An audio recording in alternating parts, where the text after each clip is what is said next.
अश्वशिरा मुनि उपस्थिति के कारण होने वाले व्यवधान से बाध्य होकर वेदशिरा मुनि ने अपनी आंखें खोली। कौन हो तुम और यहाँ क्या कर रहे हो? आपके आश्रम में बहुत शांति है मुनिवर। साधना करने के लिए बहुत ही उत्तम स्थान है ये। मैं चाहता हूँ कि मैं भी यहाँ। आप यहाँ साधना करना चाहते हैं, लेकिन इतना भी नहीं जानते कि किसी के आश्रम में प्रवेश करने से पहले उसकी आज्ञा लेनी चाहिए। आप ये भी नहीं जानते कि यदि कोई यज्ञ कर रहा हो तो बिना अनुमति के वहाँ प्रवेश करने से उसकी यज्ञ साधना भंग हो सकती है। आप क्या साधना करेंगे मुनि? आप तो साधना के योग्य ही नहीं हैं। इतना अपमान! एक मुनि के मुख से इतने कड़वे शब्द शोभा नहीं देते। मैं तुम्हें श्राप देता हूँ, जितनी विषैली तुम्हारी जिह्वा है उतने ही विषैले सर्प बन जाओ तुम। और ऐसा सर्प जो सांस भी ले तो निकट का वातावरण दूषित हो जाए। तुम्हारे इस दुस्साहस के लिए मैं तुम्हें श्राप देता हूँ कि तुम अभी इसी क्षण कौवा बन जाओ, और ऐसा कौवा जो कांव कांव करके अनर्गल प्रलाप करता रहे।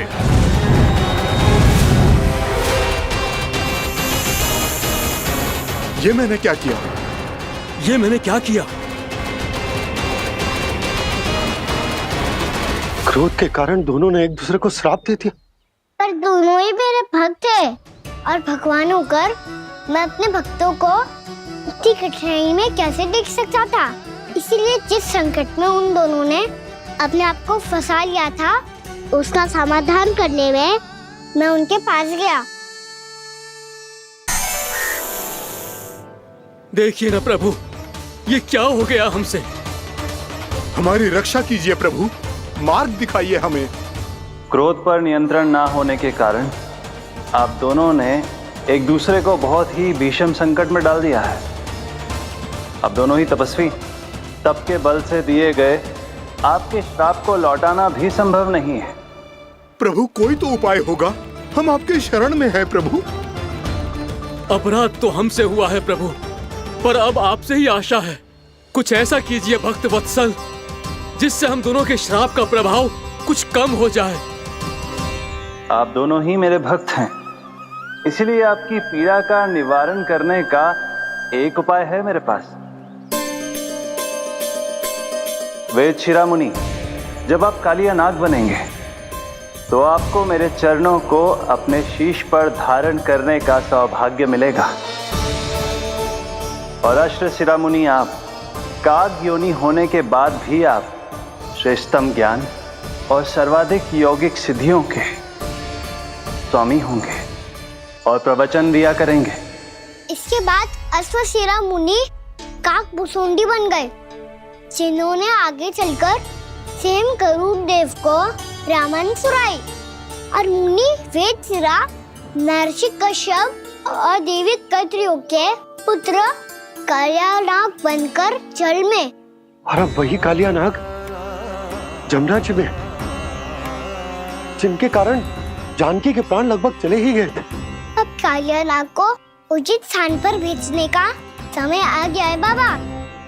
पर ये तो अच्छी बात है कान्हा, वेदशिरा मुनि को दिया हुआ तुम्हारा वचन भी पूरा हो जाएगा, जमुना जी की शुद्धि भी हो जाएगी। इस सब के बाद भी तुम दुखी क्यों हो? क्योंकि इसके बाद मैया के सामने मेरा रहस्य खुल जाएगा बाबा। उन्हें पता चल जाएगा कि उनका बालक कोई साधारण बालक ना है। भविष्य में जो होने वाला है उसे सबके सामने घटने से रोकना मेरे लिए भी संभव ना होगा। मैया को सब पता चल जाएगा। क्या पता चल जाएगा रे मुझे?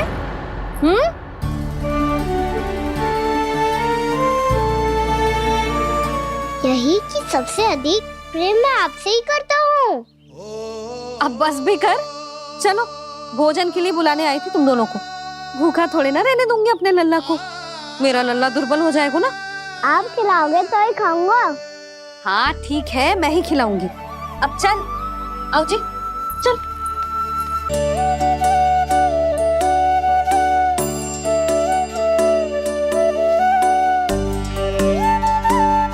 मैया खेलो ना मेरे साथ।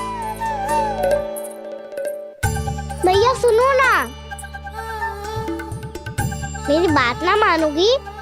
अभी बहुत कार्य पड़े लल्ला, देख जानकी को औषधि भी देने जानो है ना। औषधि मैं दे दूंगा, फिर तो खेलोगी ना आप मेरे साथ। पिछले कुछ दिनों से अपनी मैया का अधिक से अधिक प्रेम पाने का प्रयास करो है कान्हा। इसका तो एक ही अर्थ हो सकता है कि कछु बहुत बड़ो होने वालो है। कान्हा रुक जा लल्ला। कान्हा क्यों तंग कर रहा है, मैया को पहन लेना। कान्हा, कान्हा,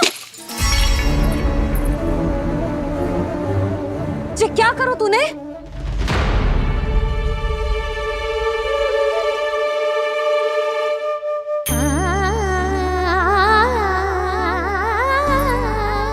अच्छा ठीक है, अब मुंह लटकाने की आवश्यकता ना है। ये ले।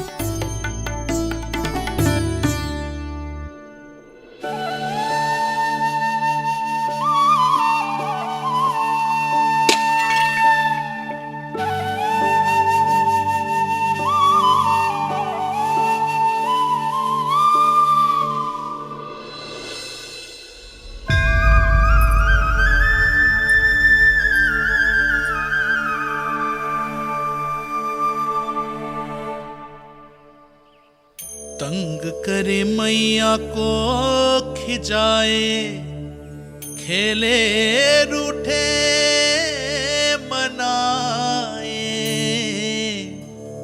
लीला अनोखी करके शरारत, कान्हा दंड भी पाए।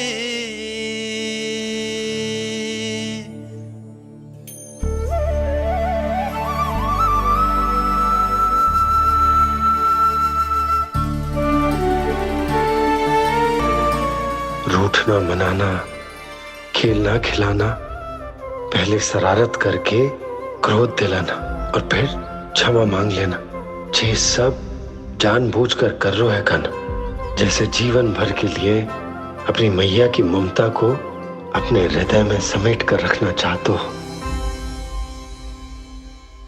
कैसे कैसे करूं उस कालिया से मित्रता, कैसे करूं उसका उपयोग?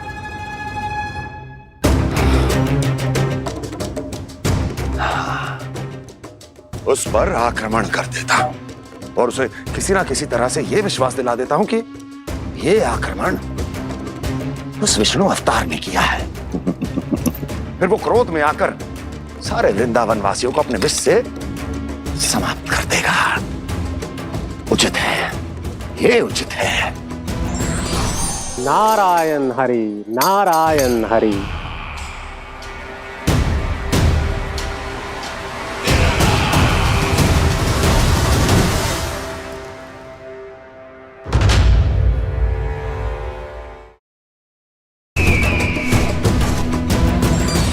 नारायण हरि, नारायण हरि।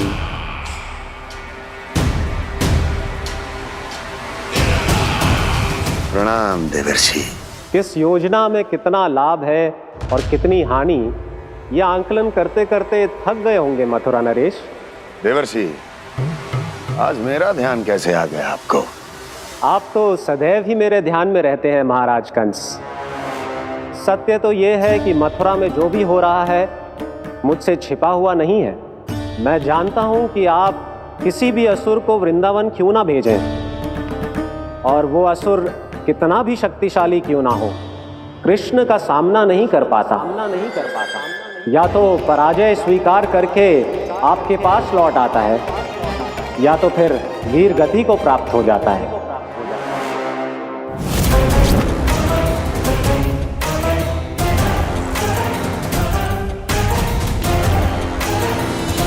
वाह, मुझे मेरी असफलताएं स्मरण कराने आए हैं, मेरे घाव को खुरेदने आए हैं, उन पे नमक छिड़कने आए हैं। मित्र को शत्रु समझने की भूल मत कीजिए महाराज कंस।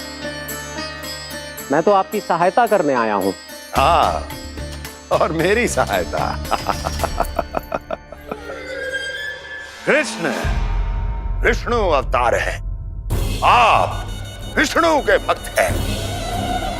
मैं हूं विष्णुद्रोही, फिर भी तो आपके आराध्य को हानि पहुंचाना चाहता है, उसकी सहायता करना चाहते हैं आप।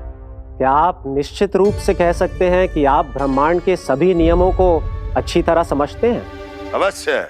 आपके लिए बस इतना ही जानना पर्याप्त होगा कि मैं जो कुछ भी कर रहा हूं उसके लिए मेरे व्यक्तिगत कारण हैं। मैं तो बस आपके हित में पिछली बार की तरह एक सुझाव लेके आया था, पर यदि आप मेरा सुझाव सुनना भी नहीं चाहते तो आपकी इच्छा। नारायण हरि, नारायण हरि। कारण चाहे जो हो, इनके पिछले सुझाव के कारण ही आज मेरे शत्रुओं की संख्या कम है, अन्यथा मैं देवकी के अन्य पुत्रों को भी जीवित छोड़ देता और आज वो सब अपने भाई के साथ मिलकर उसकी शक्ति को अनेक गुना बढ़ा देते। ठहरिए देव ऋषि,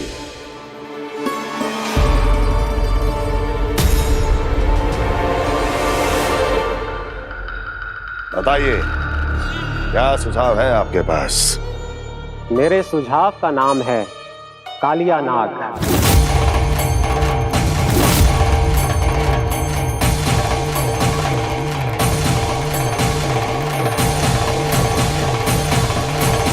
उसके विषय में मैं जानता हूं देवर्षि।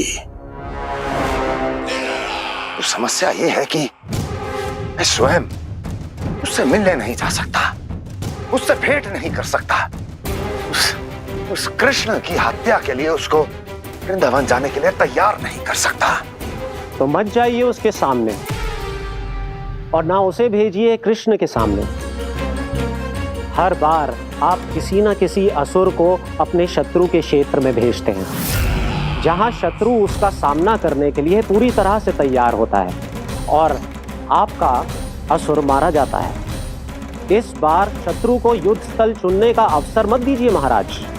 इस बार योजना का जाल ऐसे बुनिए कि कृष्ण स्वयं उसके पास जाने के लिए विवश हो जाए। कालिया नाग स्वयं काल है, मृत्यु का दूसरा नाम है। उसके विष का उपयोग अपने लाभ के लिए कीजिए महाराज। वैसे कालिया के विष की अधिकता का अनुमान तो होगा ही आपको।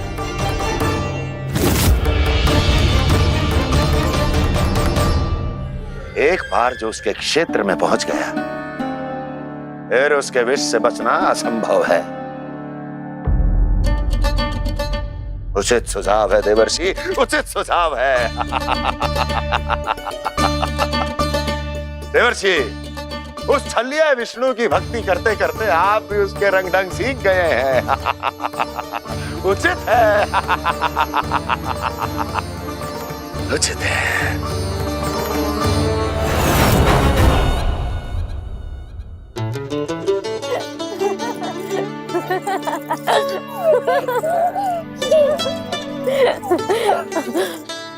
बस बस, बहुत आनंद ले लियो लला।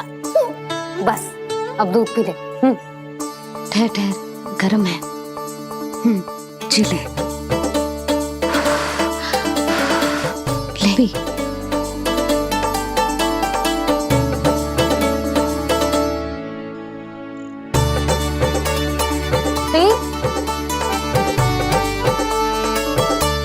मैं ना होती तो ना जाने क्या होता तेरा।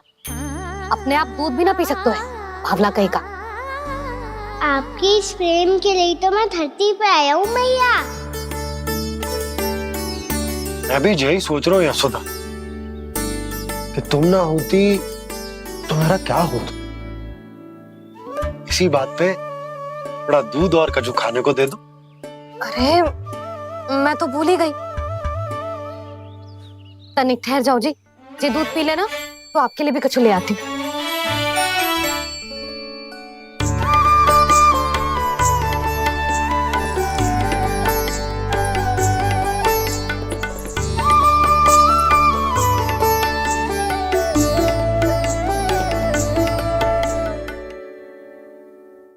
प्रणाम महाराज। आपकी आज्ञा के अनुसार बिल्कुल वैसा ही पत्र तैयार किया है जैसा आप चाहते थे।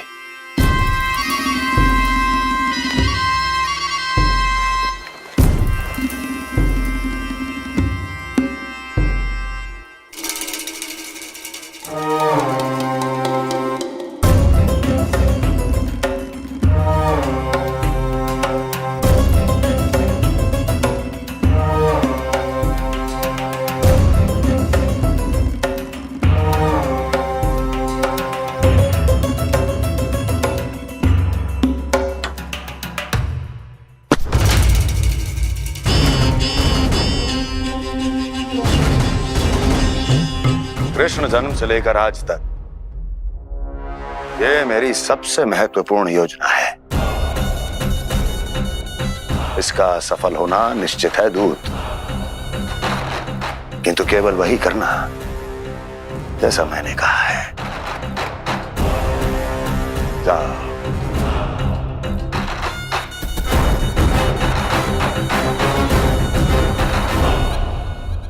कान्हा,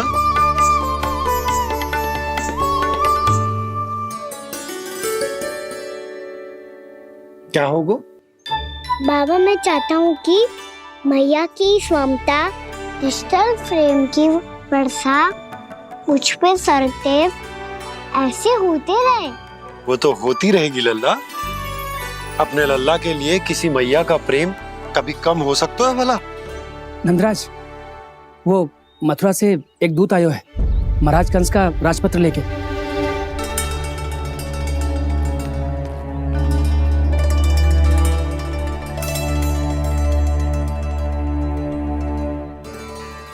कान्हा अब क्या करने वाला है?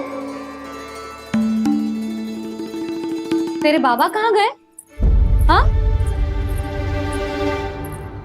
कंस मामा का खेल आरंभ हो गया है, पर मैया वो सब सुनेगी तो व्यर्थ चिंतित हो जाएगी।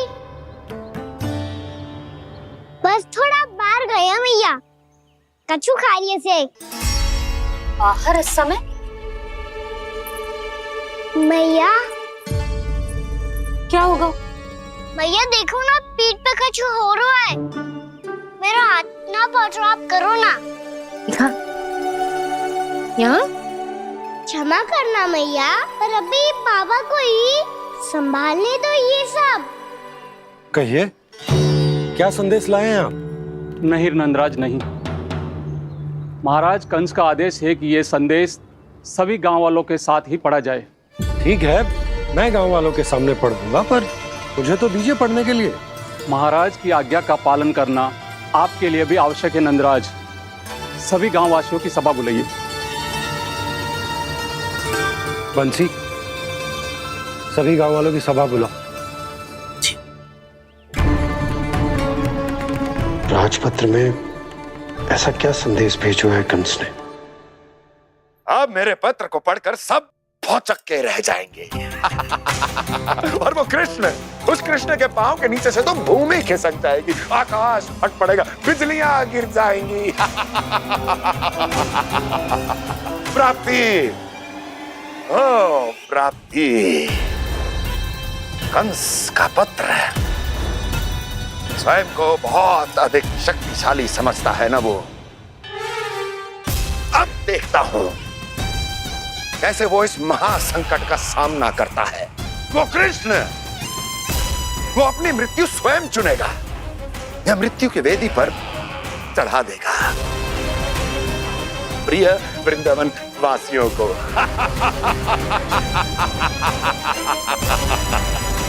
अब आएगा आनंद प्राप्ति, अब आएगा आनंद।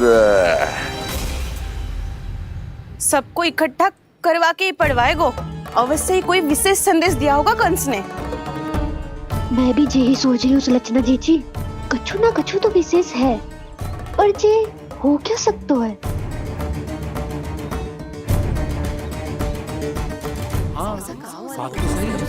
ऐसा क्या हो सकता है? सभी गांव वासियों के सामने कहा जाए, कछु तो विशेष अवश्य लग रहा है। बाहर तक कोलाहल क्यों हो रहा है? मैया, मैया, अब क्या होगा? मैया देखो ना, सर पे कछु हो रहा है। लल्ला, नारायण ने तुझे हाथ दिए हैं ना? पीठ की बात अन्य थी। अपने सिर की सेवा स्वयं कर। सर पे तो हाथ पहुंच रहा है ना?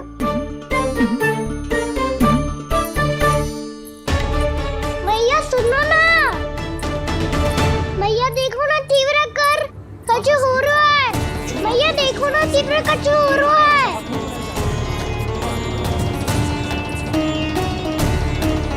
सब लोग आ चुके हैं, अपना संदेश सुनाइए आप।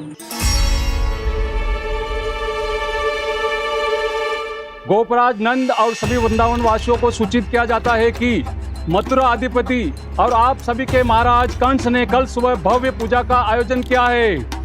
इसके लिए राज्य को वृंदावन के क्षेत्र के निकट यमुना नदी के मध्य में खिलने वाले 1 कोटि कमल के पुष्पों की आवश्यकता है। इसीलिए आप सभी को यह आदेश दिया जाता है कि ये सभी कमल के पुष्प प्रथम पहर से पहले राजसभा में पहुंचा दिए जाए।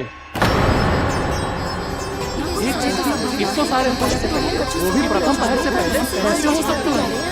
यदि आप ऐसा करने में असफल रहे तो इसे राज आज्ञा का उल्लंघन माना जाएगा और राजद्रोह के आरोप में आप सभी को कड़े से कड़ा दंड दिया जाएगा। स्मरण रहे, यदि कल की पूजा में इन 1 कोटि कमल के पुष्पों का ना पहुंचने के कारण कोई व्यवधान आया तो समस्त वृंदावन वासियों को दोषी माना जाएगा और पूरे गांव को निवासियों सहित धूल में मिला दिया जाएगा। कल प्रथम पहर तक का ही समय है आप सबके पास।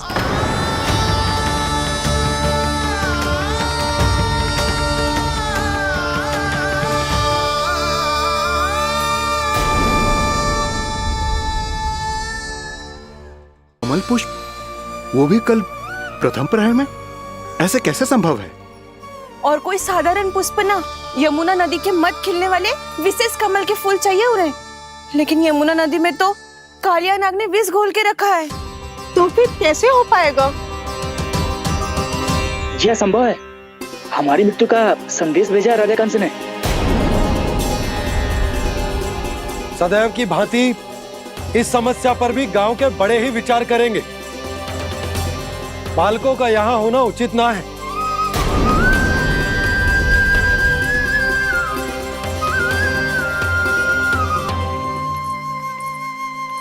लल्ला ले, जे गेंद ले, जा अपने सखाओं के साथ खेल। सुबह उज्जवल, मधुमंगल वसंता, देखो मैया ने क्या दिया है। चलो खेलें, बहुत आनंद आएगा आज।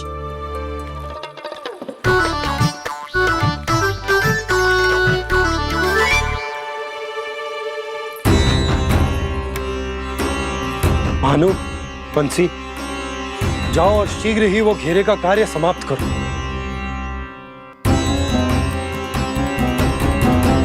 पर कछु ना कछु तो करना पड़ेगा ना। पर हम कर ही क्या सकते हैं? पुष्प लाने को और कोई उपाय है भी तो ना। मैं चला जाऊंगा जमुना जी में। वैसे भी मेरे जीवन के कितने दिन शेष बचे हैं। गांव के लिए, समाज के लिए कुछ करके मरूं, तभी तो शांति मिलेगी। ना काका, यदि आप उस विषैले जल में छलांग लगा भी दोगे, किंतु 1 कोटि कमल पुष्प एकत्रित कर पाना आपके लिए संभव ना है। इससे अच्छा है कि मैं चला जाऊं। यदि मैं मर भी गया तो मेरे पीछे रोने वाला कोई ना है। किसी को कहीं जाने की आवश्यकता ना है। गोप नरेश होने के नाते ये मेरा कर्तव्य है कि मैं आप सबकी रक्षा करूं। नंदराज, आपको जाना है तो जाओ। हरिया, काका, भैया सब चले जाओ। लेकिन आपको पता है वहाँ का जल कितना विषैला है। आप लोग एक क्षण भी जीवित नहीं रह पाओगे। फिर कैसे इकट्ठा करेंगे 1 कोटि कमल पुष्प? आप बात तो सही कह रही हैं शांति। उस दुष्ट कंस ने ऐसी मांग रख के हम सबको फंसा दिया। हम में से कोई भी क्यों ना चला जाए और इस संकट का समाधान ना निकले को। कान्हा, बताना कौन सा खेल खेलें? गेंद पकड़ खेलते हैं। पर एक बात सुन लो सब, कोई भी तीव्र गति से ना फेंकेगा गेंद को। भैया ने फ्रेम बनाई है मेरे लिए। सब तैयार हो?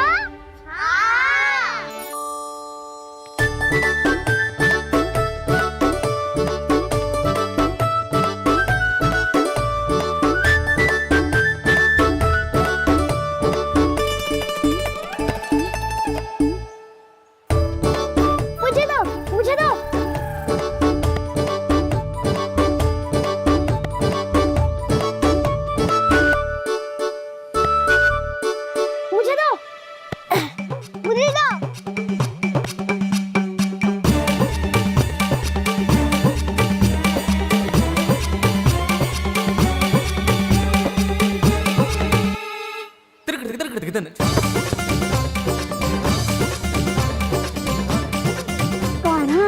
इतनी धीरे से फेंकेगो तो कैसे आनंद आएगो?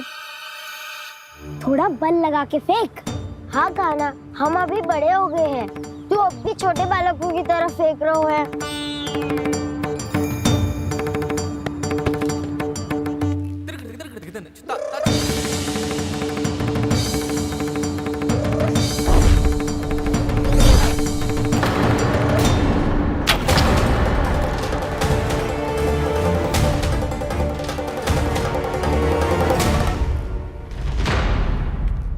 दीदी जी क्या करो कान्हा, गेंद तो डूब गई।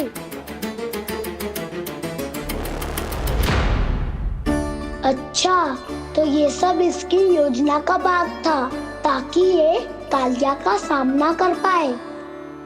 तुम सबने तो कही थी तीव्र गति से फेंको, देखो फिकवा दी ना मेरी गेम मुझसे नदी में। अब मुझे जाके लानी पड़ेगी। रुक जा कान्हा, रुक जा कान्हा। जी क्या बोल रहे हो कान्हा? इसमें तो बहुत संकट है। कोई भी संकट मेरी मैया का उपहार खोने से बड़ा ना है। बहुत प्रेम से बना के उन्होंने दी थी। हे नारायण, कोई उपाय समझ में ना आ रहा है। मैया, अब कैसे करेंगे हम अपने गांव की रक्षा? कीड़े पड़ेंगे उस दुष्ट को। यदि उसके कारण किसी के प्राण चले गए तो कौन सा फल मिलेगा उसे इस पूजा का? तुम सही कह रही हो यशोद। हमारे पास कोई और दूसरा विकल्प भी तो ना है। यदि हमने मथुरा की राज आज्ञा का पालन ना किया तो इसका दुष्परिणाम पूरे गांव को भुगतना पड़ेगा।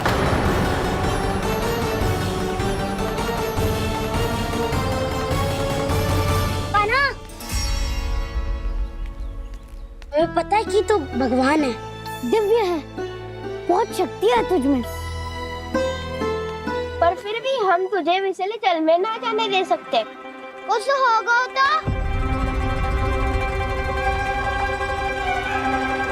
तुम सब इतनी हट कर रहे हो तो ठीक है, ना जाऊंगा।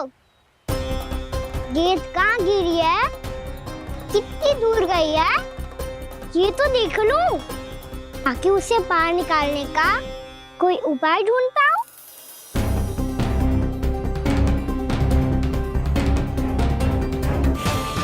हाँ।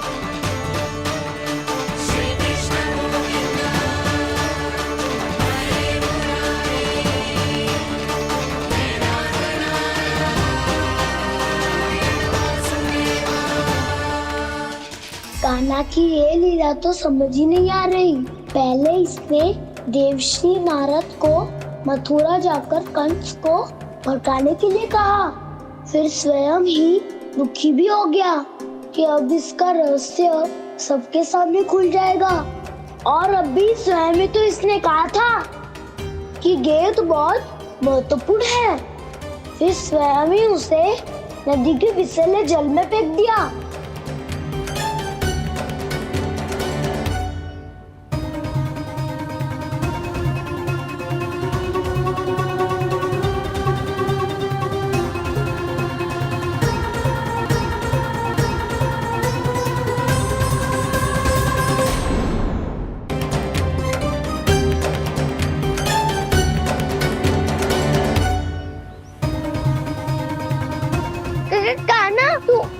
ऊपर क्यों चढ़ रहा है?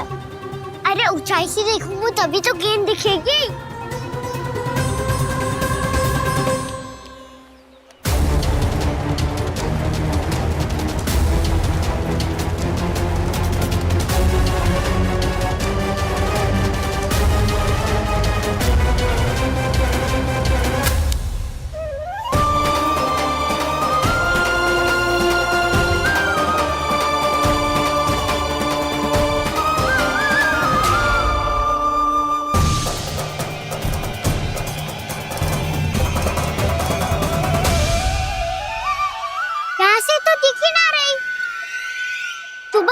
से फेंकी थी ना?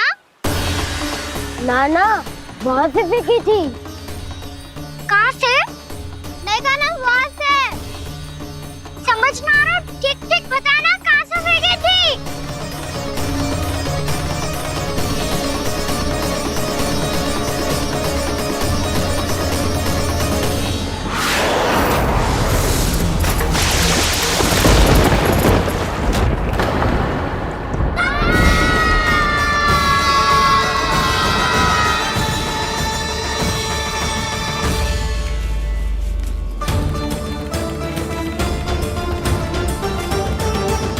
कालिया नाग के क्षेत्र में जाकर कोई भी जीवित वापस ना लौट सको।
ये क्या किया वाना ने? कालिया नाग तो उसे देखते ही निकल जाएगा।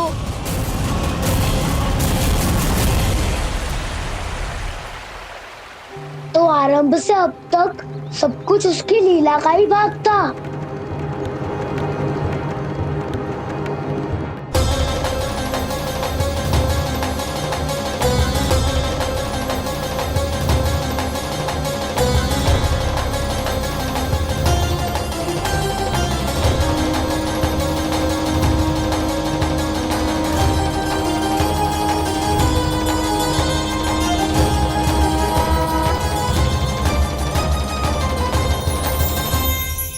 इतना सुंदर रूप, मन मोहने वाली मुस्कान, अद्भुत तेज और भगवान जैसी दिव्यता।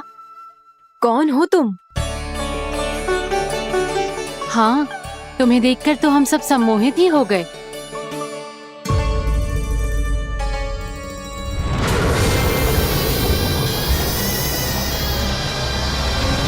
तुम जो भी हो बालक, वापस लौट जाओ। हमारा हृदय तुम्हें ही देखते रहना चाहता है, किंतु यदि हमारे पति जाग गए तो तुम्हें अवश्य हानि पहुंचाएंगे। ये बहुत विषैले है बालक, कालकोट जैसे भयानक। इनके विष से तुम नहीं बच सकोगे। नंदराज, कालिया नाग के विष का प्रभाव बढ़ते ही जा रहा है। पहले 8 कोस तक उसके विष का प्रभाव था, अब तो 1 योजन से अधिक क्षेत्र में फैलो है। जल पीने के प्रयास से अनेक पशु मारे गए हैं और नदी के निकट के वृक्ष और वनस्पति सब नष्ट होने लगे।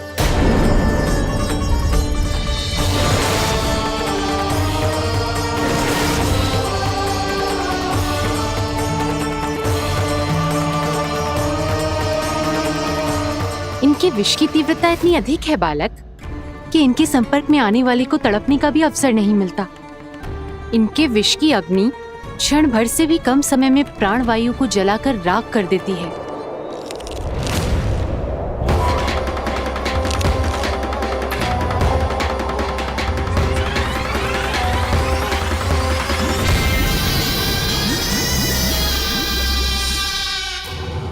तब तो समस्या और भी गंभीर हो जाएगी। मैंने तो सुनो है कि कालिया नाग कम से कम 2 योजन लंबा है, सैकड़ों फन है उसके।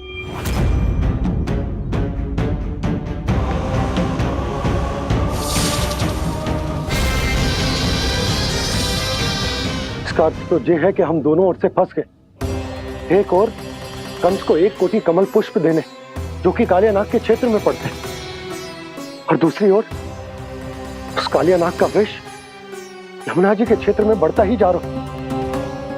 इसके कारण हम ही नहीं, निर्दोष पशु पक्षी भी संकट में। इन दोनों समस्याओं का एक ही समाधान है, उस कालिया नाग का सामना करना। और ये ना समझ आ रहा कि हम ये करेंगे कैसे, क्योंकि ये बात साधारण मनुष्य के बस की ना, हमारे लिए ये असंभव है।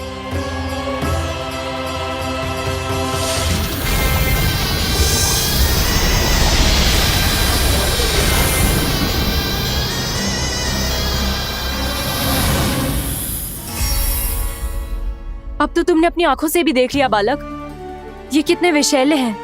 नींद में भी विष उगलते हैं। इससे पहले कि तुम्हें कुछ हो जाए, चले जाओ यहाँ से, मान लो हमारी बात। आप सब मुझे जानती भी नहीं और फिर भी मेरी इतनी चिंता कर रही हैं आप।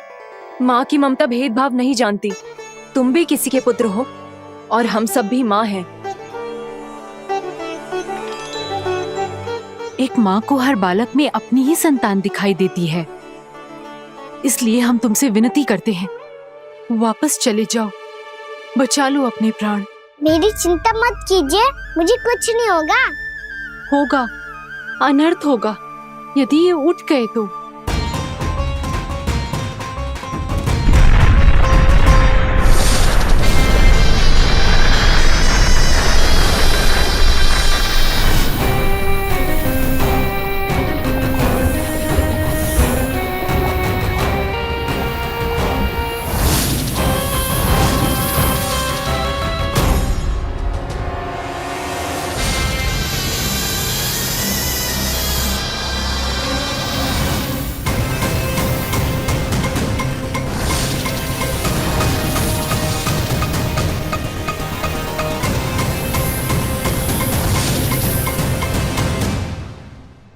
सामने होते हुए भी अपने इश्क को केवल वही देख सकता है जो अपना अभिमान त्याग चुका हो। पर पूर्व जन्म में मेरा भक्त होने के नाते मेरा सत्य स्वरूप देख पाने में मुझे इसकी सहायता करनी चाहिए।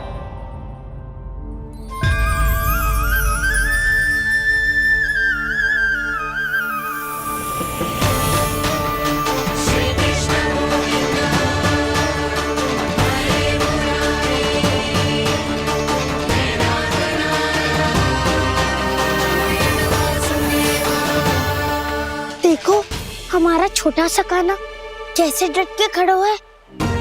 इतने विशालकाय, इतने महाभयंकर सबके सामने।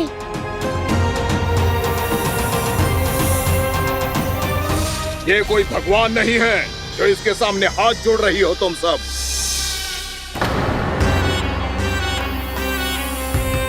एक सामान्य साधारण बालक है ये, जो ये तक नहीं जानता कि इसके सामने है इसका काल, कालिया। तू कौन है बालक? मेरे इतने निकट आकर भी तू जीवित कैसे है? मेरी नहीं, अपनी चिंता करो कालिया। बहुत मनमानी कर ली तुमने। अब बस मैं तुम्हें रोकना हूँ। अब बस मैं तुम्हें रोकना हूँ। मैं तुम्हें रोकना हूँ। बित्ते भर का है तू, मेरे विष के बारे में जानता ही क्या है? और कहता है मुझे रोकने आया है। किससे? किससे रोकना चाहता है तू मुझे? मुझे क्रोध दिलाने की भूल मत कर बालक। अपनी फुंकार से ही तेरी इस मुस्कुराहट को अंतिम मुस्कुराहट बना सकता हूं मैं।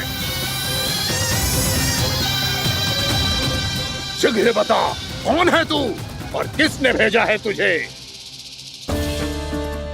तुम्हें आवाज भी है कि अपनी पुकारों से तुम कितना विष भूल चुके हो। पवित्र यमुना नदी को कितना दूषित कर दिया तुमने। और यही नहीं, तुम्हारे कारण निकट के जीव जंतुओं, वृक्ष, वनस्पतियों सबको हानि पहुंच रही है। तो क्या? मुझे उससे क्या? मुझे है आपत्ति है मुझे तुम्हारे इस व्यवहार से, और इसीलिए तुम्हें यहाँ से जाना होगा। यहाँ से जाना होगा।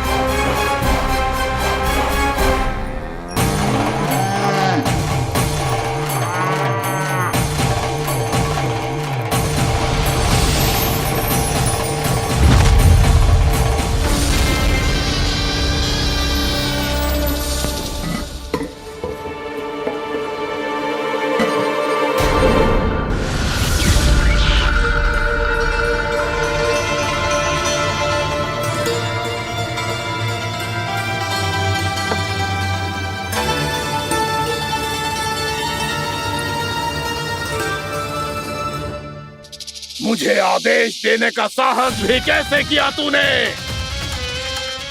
इस क्षेत्र को मैंने अपना राज्य बनाया है, मेरा परिवार रहता है यहाँ, और तू मुझे यहाँ से जाने के लिए कह रहा है? हाँ, क्योंकि तुम्हारे यहाँ रहने के कारण अन्य जीवों को हानि हो रही है और मैं ऐसा नहीं होने दे सकता। मैं तो बस वही कर रहा हूँ जो एक सर्प का स्वभाव है। विष फैलाना स्वाभाविक है मेरे लिए, इसलिए मुझे चुनौती मत दे बालक। चुनौती तो मैं दे चुका हूँ कालिया। अब तो बस तुम्हें शिकार करनी है।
मैं भी चेतावनी दे रहा हूँ, यहाँ से चले जाओ।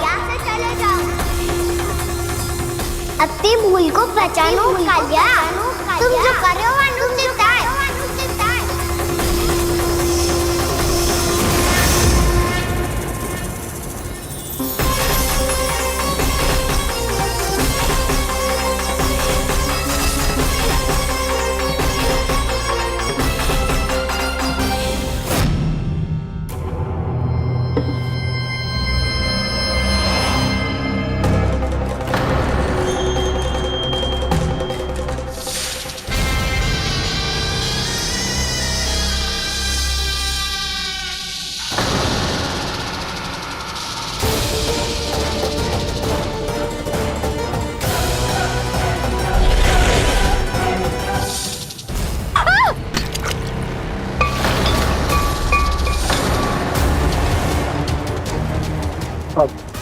मैं आता हूँ। क्या हो गया सुधा? मुझे आवाज हो रहा है जी, कछु ना कछु गड़बड़ है। यशोदा, जो समस्या हमारे सामने है, हम सभी उसका समाधान खोजने में जुटे। तो तुम विश्वास करो, मैं कोई ना कोई समाधान अवश्य ढूंढ लूंगा। हम कैसे भी करके वो कमल के पुष्प उस कंस तक पहुंचा देंगे। नाना, समस्या उससे कहीं अधिक है, उससे कहीं अधिक बड़ी, उससे कहीं अधिक भयानक है।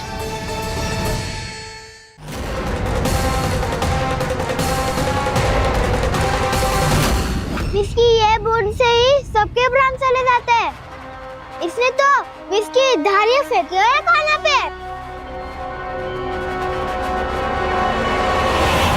कान्हा कैसे बच्चे को अधिक विष से?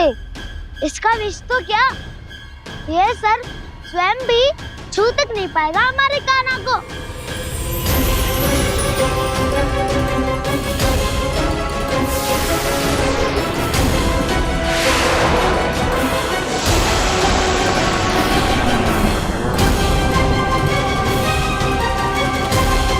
तुम्हारे सखा को, मेरे भाई को कोई हानि नहीं पहुंचा पाएगा। ये कान्हा का सत्य चाहे जो हो बलराम, पर अभी तो जो एक बालक ही है ना। देखो कैसे विष के कारण स्थिर हो गया है।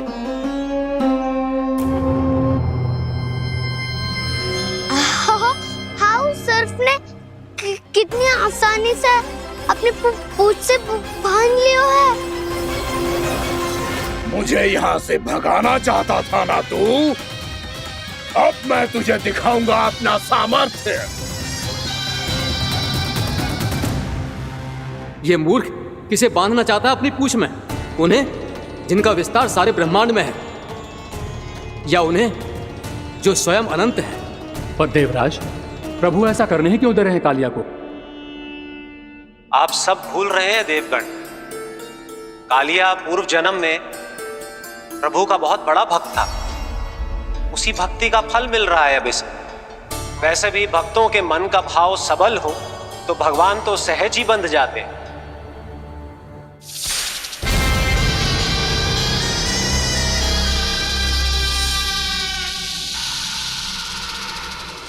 बलराम, तुमने ही तो कही थी कान्हा को कछु ना होगो। देखो उस दुष्ट ने चारों ओर से जकड़ लियो है।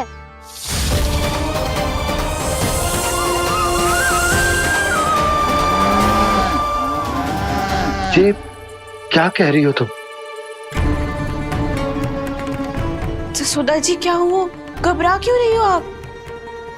सुलक्षणा, मुझे आभास हो रहा है कुछ बहुत बड़ी अनहोनी हो गई है। नंदराज, नंदराज, नंदराज!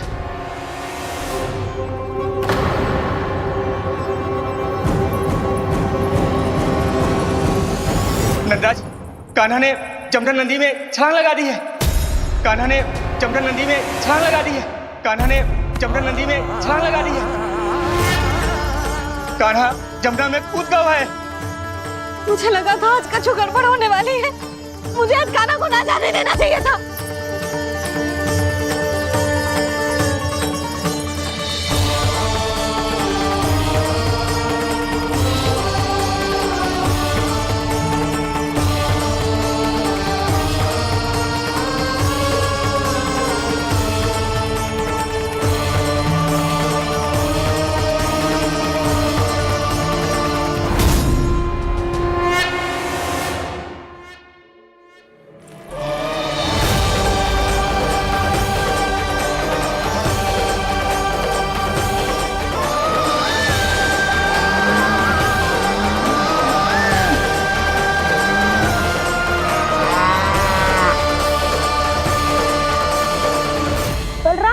कछु करो ना।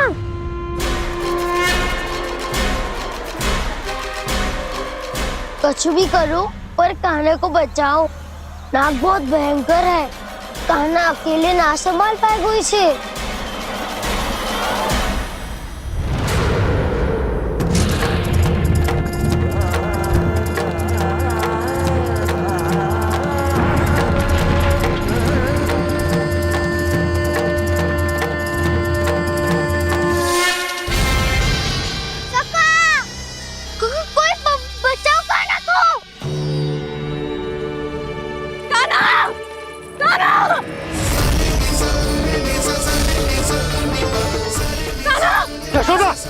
यशोदा रुको। छोड़ दो मुझे, छोड़ दो मुझे। रुक जीजी, संभालो, बावली हो गई है। जीजी संभालो। कान्हा, कान्हा।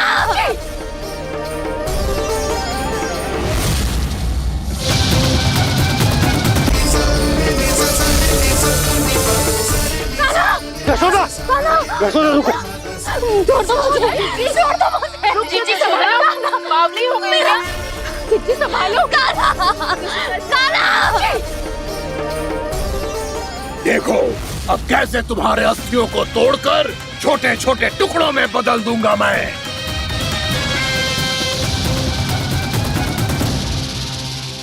जी आप जाओगी तो आप भी फंस जाओगी। अपने लल्ला के लिए मैं किसी भी संकट का सामना करने के लिए तैयार हूँ। छोड़ो ना यशोदा, हमें कोई और उपाय खोजना पड़ेगा। कोई और उपाय? आप देख ना रही मेरा कान्हा किस दशा में है। कान्हा मैया के वश में नहीं है, नहीं तो ये अपने लल्ला के लिए साक्षात काल का भी सामना कर ले। ये तो केवल कालिया नाग है। हे नागराज, आप मेरे प्राण ले लो पर कान्हा को छोड़ दो। ना नागराज, आप मेरे प्राण ले लो, मैं विरोध भी ना करूंगी। ना नागराज, आप मुझे मार दो पर मेरे कान्हा को छोड़ दो। ना ना ना ना नागराज, मेरे प्राण ले लो। हमारे कान्हा से क्या शत्रुता है आपकी? प्रभु के लिए जो प्रेम यशोदा मैया के हृदय में है वही इन सभी गोपियों के हृदय में भी है।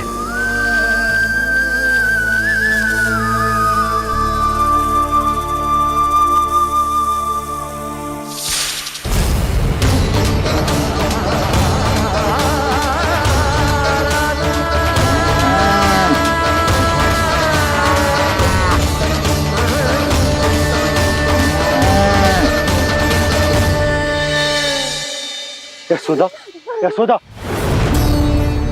देखो इन गोपियों को, इन गैयाओं को, इन सब के मन में भी तुम्हारी भांति ही ममता भरी हुई।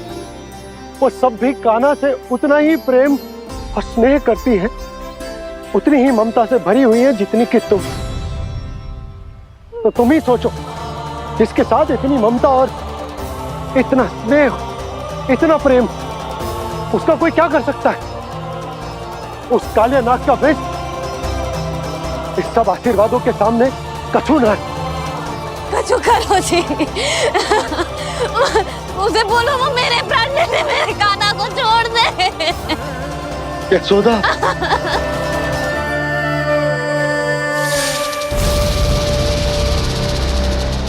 केवल इन्हीं में नहीं देवराज, नाग पत्नियों के हृदय में भी ममता का वही प्रेम उमड़ रहा है। देखिए। मैं आपके हाथ जोड़ती हूँ स्वामी, इस बालक को छोड़ दीजिए। ये अवश्य ही कोई दिव्य आत्मा है स्वामी। हम आपसे विनती करते हैं स्वामी, इस नन्हे बालक को हानि मत पहुंचाइए स्वामी। मेरी पत्नियां मेरे ही शत्रु के लिए विनती कर रही हैं। अब यदि इसके पक्ष में एक शब्द भी कहा तुम सबने, तो मैं इस बालक से पहले तुम सबके प्राण ले लूंगा। हो रहा प्रसन्न नाग कालिया, विजय को निश्चित जान। रोते बिलखते व्याकुल सब, संकट में देख कान्हा के प्राण।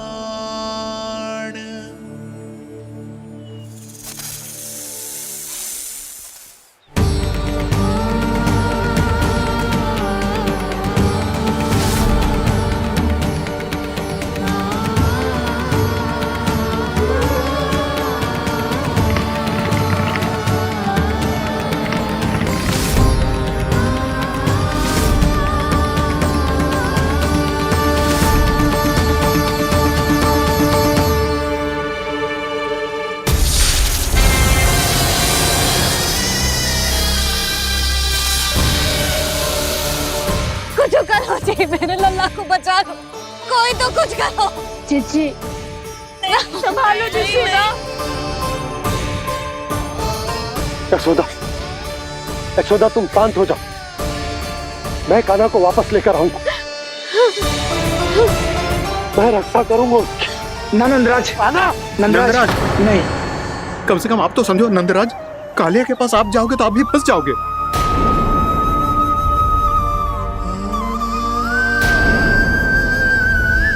बलराम, तेरा भाई इतनी भीषण संकट में है और तुझे जरा भी दुख ना हो रहा? क्या आप सब अब तक नहीं समझ पाए कि कान्हा सच में कौन है? छोटे बाबा, आप तो उसका सत्य जानते हैं ना?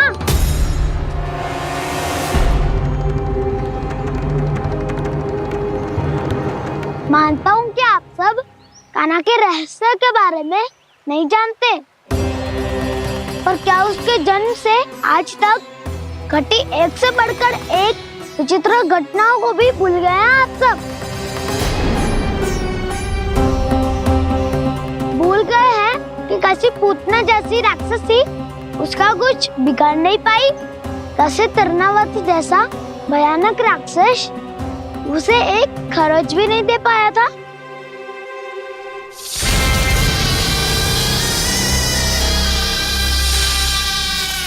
आप सबने अपनी आंखों से देखा था ना, बकासुर से कान्हा की रक्षा करने देवता स्वयं आए थे, पर सत्य तो ये है कि वो सभी देवता भी उस असुर के सामने असमर्थ हो गए थे। तब कनाडे बहुत ही आसानी से उस भयंकर असुर का वध किया था। एक ही बार में धराशायी कर दिया था उसे। तो आप सभी सोचिए, बार बार ऐसे असाधारण कार्य करने वाला बालक साधारण कैसे हो सकता है? अब तो आरंभ से ही सारा सत्य जानते हैं छोटे बाबा। रहस्य छुपाने में सदैव काला की सहायता करते आए आप, और आज आप स्वयं ही उसके सत्य को भूल रहे हैं। और तुम सब भी तो जानते हो कान्हा की शक्तियों के बारे में। तो क्या तनिक भी विश्वास ना है अपने सखा पे? बलराम, जे तू क्या कह रहा है? मैंने जो कहा उसका एक एक शब्द सत्य है छोटी माँ। यदि प्रभु की इच्छा हुई तभी कुछ ही क्षणों में सब कुछ अपनी आंखों से स्वयं अनुभव कर लेंगे आप।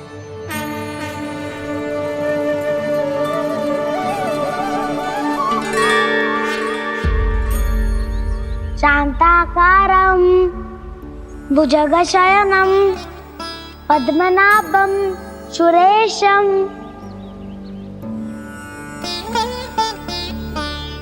विश्वाधारं गगनसदृशं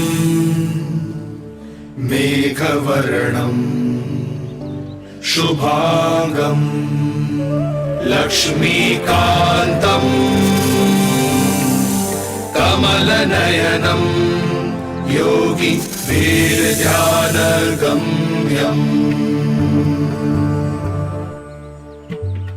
वन्दे विष्णुं भवभयहरं सर्वलोकैकनाथम्।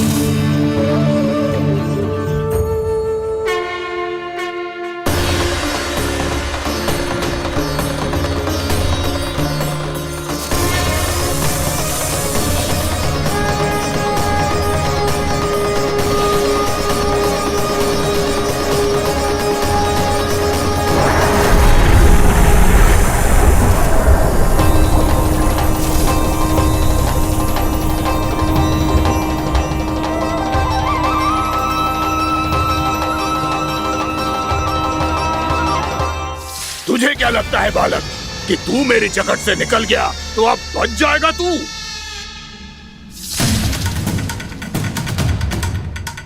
मेरे विष से अपनी प्राण रक्षा करने में सफल रहा, मेरी जकड़ से भी छूट गया, पर मेरे दंश से नहीं बच पाएगा।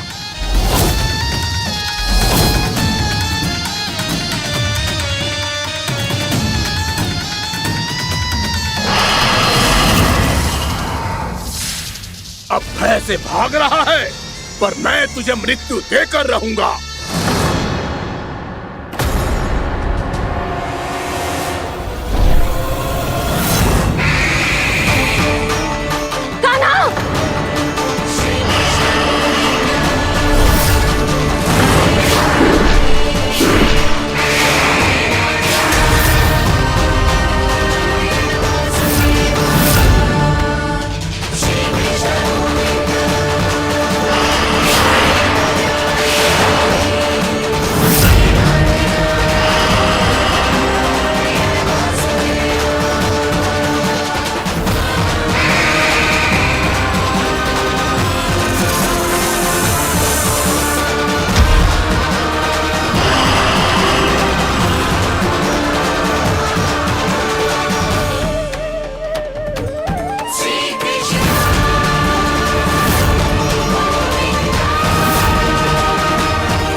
मेरा नन्हा सा कान्हा कितनी देर भाग पाएगा?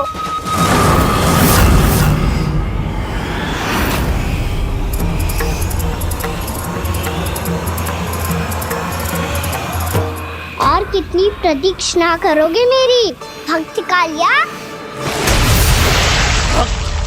भक्त नहीं, काल हूं मैं तेरा। जब भयंकर का मुकुट बुद्धि को ढक लेता है तो भक्त अपने भगवान को भी नहीं पहचान पाता। व्यर्थ की पहेली में मत उलझा बालक।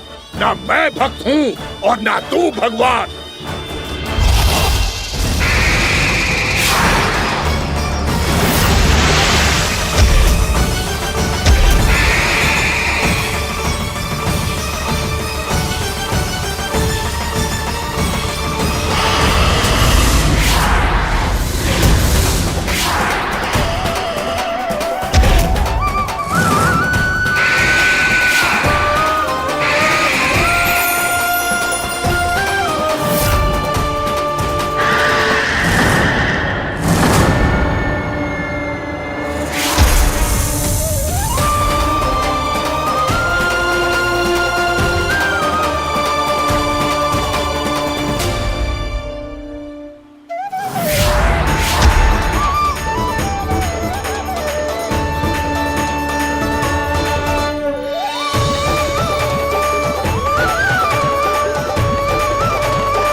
जिसके लिए इतने व्याकुल हो रहे थे, उसे छूकर कालिया नाग का हलाहल जैसा विष भी चरणामृत बन गया है और यमुना जी के जल में फैल चुके विष के प्रभाव को भी नष्ट कर रहा है।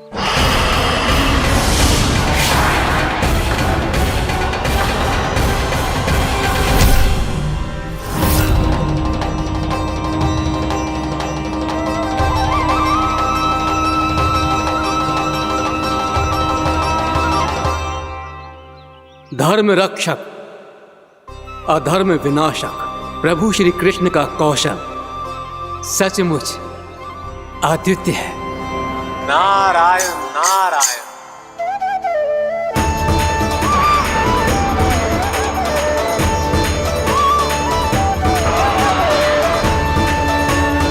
मेरा भार तुम्हारे भीतर के अहंकार का प्रतीक है कालिया। अब तुम्हारा अहंकार, तुम्हारा अरपान मेरे पाँव के नीचे है और तुम्हारी पूंछ अर्थात तुम्हारे प्राण मेरे हाथ में। अब तुम क्या करोगे भक्त?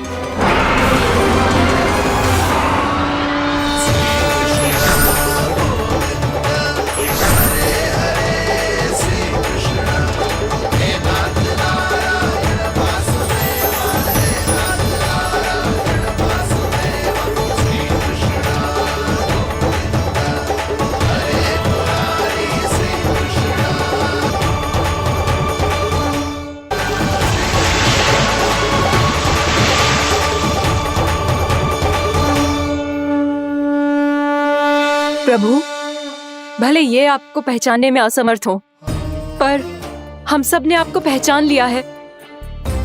हाँ प्रभु, एक भक्त होने के नाते और एक अर्धांगिनी और माँ होने के नाते मैं आपसे इनके प्राणों की भिक्षा मांगती हूँ। अपनी कृपा दिखाइए और इन्हें क्षमा कर दीजिए। आपके लिए मित्र और शत्रु में कोई अंतर नहीं प्रभु। उसी तरह आपकी कृपा और दंड में भी कोई अंतर नहीं। दोनों दया ही तो हैं, अकारण ही किसी को प्राप्त नहीं होती। हमें विश्वास है कि हमारे पति को मिला ये दंड कोई अभिशाप नहीं है, आपका वरदान है। ये सत्य है प्रभु कि इनसे बहुत से पाप हुए हैं।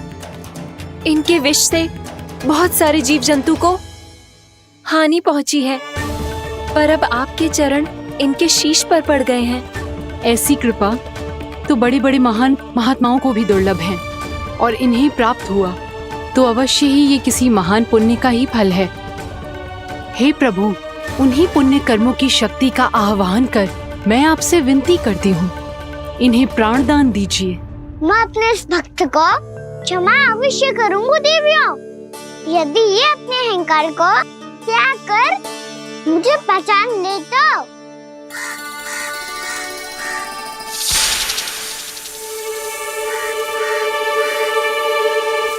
मैं तुम्हें श्राप देता हूँ, जितनी विषैली तुम्हारी जिह्वा है उतने ही विषैले सर्प बन जाओ तुम।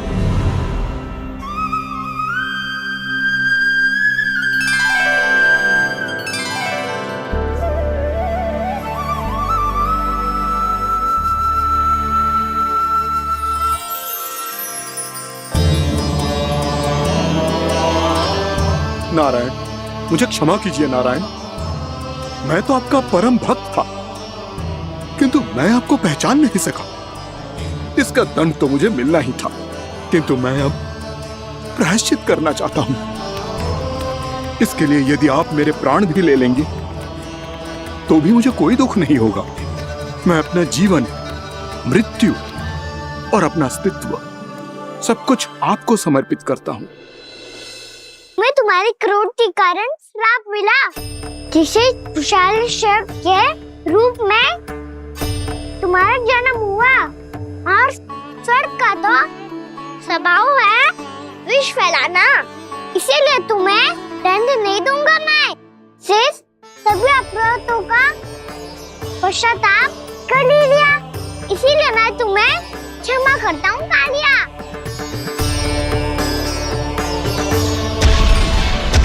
पर तुम्हें यहाँ से दूर समुद्र के बीच जाकर रहना होगा, जहाँ किसी निर्दोष का जीवन तुम्हारे विष से प्रभावित ना हो।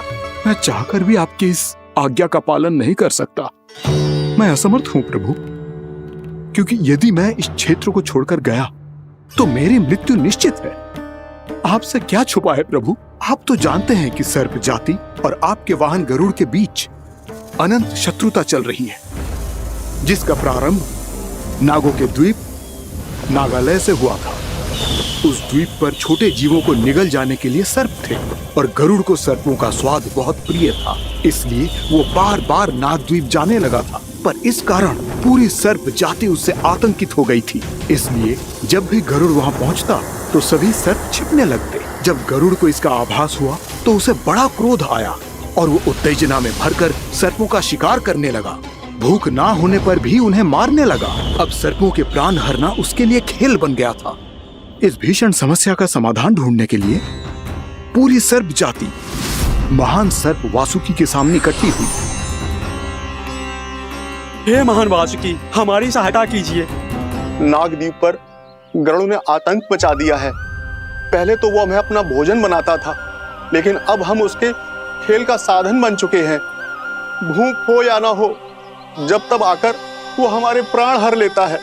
अनुचित हिंसा के इस प्रथा का आरंभ सर्पों ने ही किया है। पहले आप सबने पूरे द्वीप पर अधिकार कर लिया, फिर आहार के साथ साथ आनंद के लिए भी आप सभी ने निर्दोष जीवों की हत्या की। और जब सृष्टि का संतुलन बनाए रखने के लिए गरुड़ आपको अपना आहार बनाने आया, तो आप सब अपने प्राणों की रक्षा के लिए छिपने लगे। तो फिर गरुड़ का उत्तेजित होना तो स्वाभाविक ही था। नागनाथ, जो हमने अन्य जीवों के साथ किया वही अब हमारे साथ हो रहा है, परंतु ये भी तो सृष्टि के संतुलन के विरुद्ध ही है ना? अवश्य है, इसलिए मैं गरुड़ से चर्चा करूंगा। धन्यवाद प्रभु।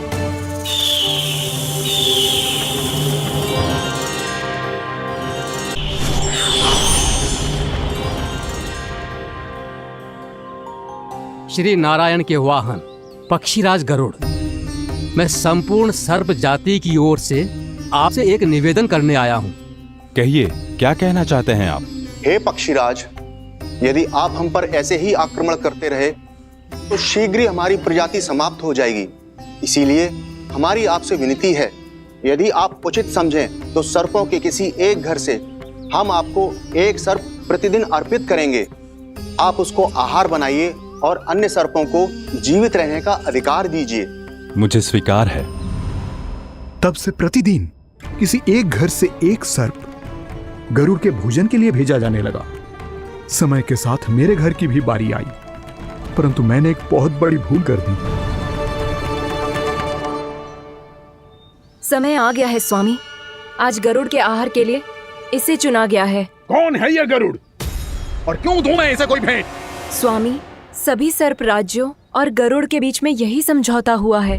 हमें इसका सम्मान करना ही होगा। मैंने कोई समझौता नहीं किया, मैंने कोई वचन नहीं दिया और ना ही मैं किसी गरुड़ से भयभीत होता हूँ। यदि इस राज्य में किसी को सर्पों को अपना आहार बनाने का अधिकार है तो वो केवल मुझे है। अब से गरुड़ को दी जाने वाली हर भेंट मुझे दी जाएगी, महाविषधारी महान नागराज कालिया को। यह और कुछ नहीं, मेरा अभिमान था प्रभु, और यह मेरे इस जन्म की सबसे बड़ी भूल थी, क्योंकि फिर जब गरुड़ को इस बारे में पता चला तो। कालिया, अभिमान में आकर तूने अपने काल को ललकारा है। जिस कालिया के नाम में ही काल छिपा है, तू उसे ललकारने का दुस्साहस कर रहा है। गरुड़ स्वयं को भगवान विष्णु का वाहन कहता है, तो वाहन का ही कर्म कर। स्मरण रख, इस धरती के सर्वश्रेष्ठ योद्धाओं के लिए भी मैं मृत्यु का दूत हूँ। विनाश काले विपरीत बुद्धि। तुझ जैसे मूर्ख सदा इस युक्ति को सार्थक करते आए हैं। अपने विनाश को आमंत्रण किया है तो अब भोग।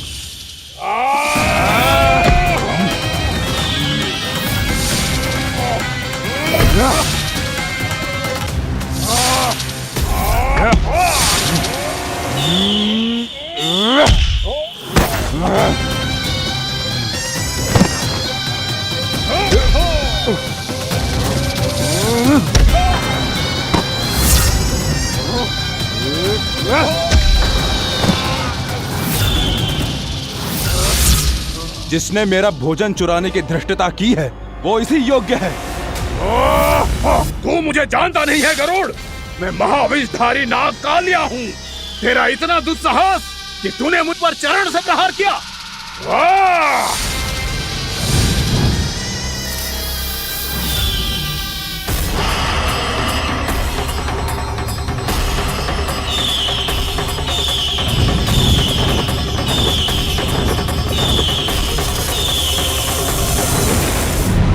मैं अपने अभिमान में भूल गया था कि गरुड़ मुझसे कहीं अधिक शक्तिशाली है। इसलिए अपने प्राणों की रक्षा करने के लिए मैं एक स्थान से दूसरे स्थान भागने लगा। नदियां, पर्वत, यहां तक कि मैंने सागर भी लांघ डाला, पर मैं जहां भी जाता गरुड़ के रूप में मेरा काल वहीं आ जाता। इसीलिए मृत्यु की आशंका से भयभीत होकर मैं अपने बड़े भाई मां कद्रू के प्रथम पुत्र अनंत शेषनाग से राय लेने चला गया। भैया, मैं यहां आपसे आपकी सहायता लेने आया हूं। मेरी एक छोटी सी भूल के कारण यह गरुड़ मेरा पीछा कर रहा है। मुझे हर समय हर स्थान पे ढूंढते रहता है। यदि उसने मुझे ढूंढ लिया तो वो निश्चित ही मेरे प्राण ले लेगा। मुझे कोई ऐसा स्थान बताइए जहां मैं अपनी पत्नी और अपनी संतानों के साथ शांति से रह सकूं। तुम यमुना नदी के किनारे वृंदावन क्षेत्र में जाके वास करो कालिया। गरुड़ वहां प्रवेश नहीं कर सकता, क्योंकि उसे ऋषि सोबरी का श्राप मिला हुआ है।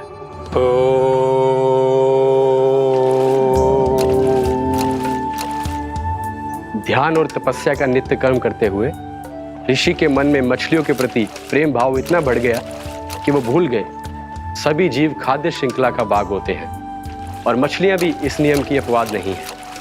उन्हें मछलियों की अटखेली इतनी अच्छी लगने लगी कि वो इस क्षेत्र के मछुआरों को भी मछली पकड़ने की अनुमति नहीं देते थे।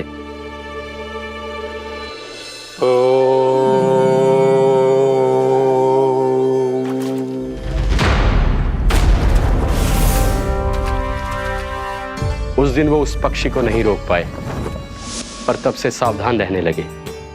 यहां तक कि अपने साधना से भी अधिक ध्यान वो पक्षियों पर केंद्रित करने लगे। ठहरो! इसी क्षण अपनी चोंच में पकड़ी इस मछली को छोड़ दो। तुम्हें इन मछलियों का आहार नहीं करना चाहिए पक्षीराज। ये तो खाद्य श्रृंखला का नियम है ऋषिवर। यदि मैं इनका आहार नहीं करूंगा तो कोई और पक्षी कर लेगा। मैं अपने आनंद या प्रतिशोध के लिए इनके प्राण नहीं ले रहा। ये तो बस मेरा भोजन है। पर यह मेरा तपस्या स्थल है। तुम यहाँ शिकार करके मेरी साधना में विघ्न नहीं डाल सकते पक्षीराज। यदि आपकी यही इच्छा है तो मैं आज के बाद यहाँ नहीं आऊंगा।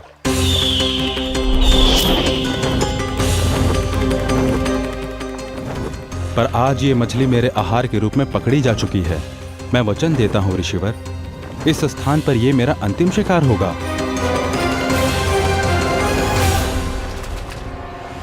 आज के बाद यदि तुमने वृंदावन की निकट उड़ान भी भरी तो तुम सैकड़ों टुकड़ों में फटकर मारे जाओगे पक्षीराज। ये मेरा श्राप है।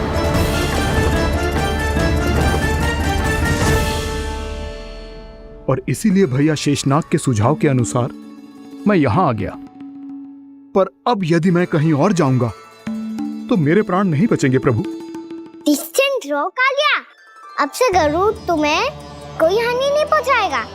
अब तुम्हारे फनों पर मेरी पक्षिंग बन गए कालिया, इसीलिए अब से तुम्हें गरुड़ से कोई भय नहीं होगा। निश्चिंत होकर अपने परिवार के साथ गहरे समुद्र में चले जाओ और सुख से शांति से निवास करो। पर ध्यान रहे निर्दोष जीवों को हानि ना पहुंचे। आपने मुझे जीवन दान दे दिया प्रभु, इस उपकार से मैं कृतज्ञ हूँ प्रभु। आदेश दीजिए, मैं आपकी सेवा कैसे करूं? तुम्हारे जल क्षेत्र से 1 कोटि कमल पुष्पों को लेने की अनुमति दे दो कालिया। यह मेरी सेवा होगी प्रभु। ये तो मेरा सौभाग्य होगा।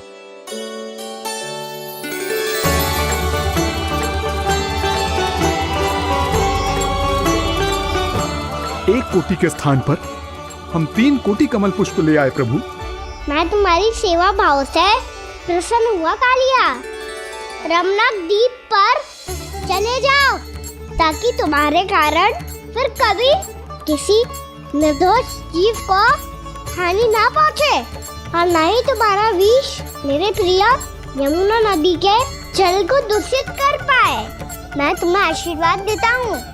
आज यहाँ मेरे द्वारा तुम्हें दिए गए इस आदेश का स्मरण जो भी भक्त करेगा और प्रातः काल और संध्या काल में इसका उच्चारण करेगा, उसे फिर कभी किसी संकट से कोई भय नहीं होगा। ये स्थान अब से काला कुंड के नाम से जाना जाएगा।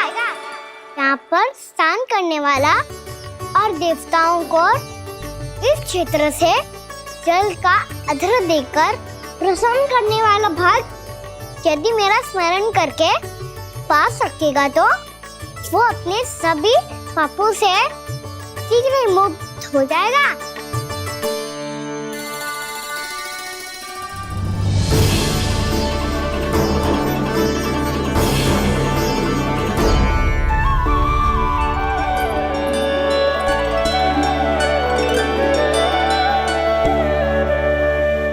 कौन है जी भगवान जिसने अभी अभी कालिया जैसे विशाल विस्तर का सामना किया?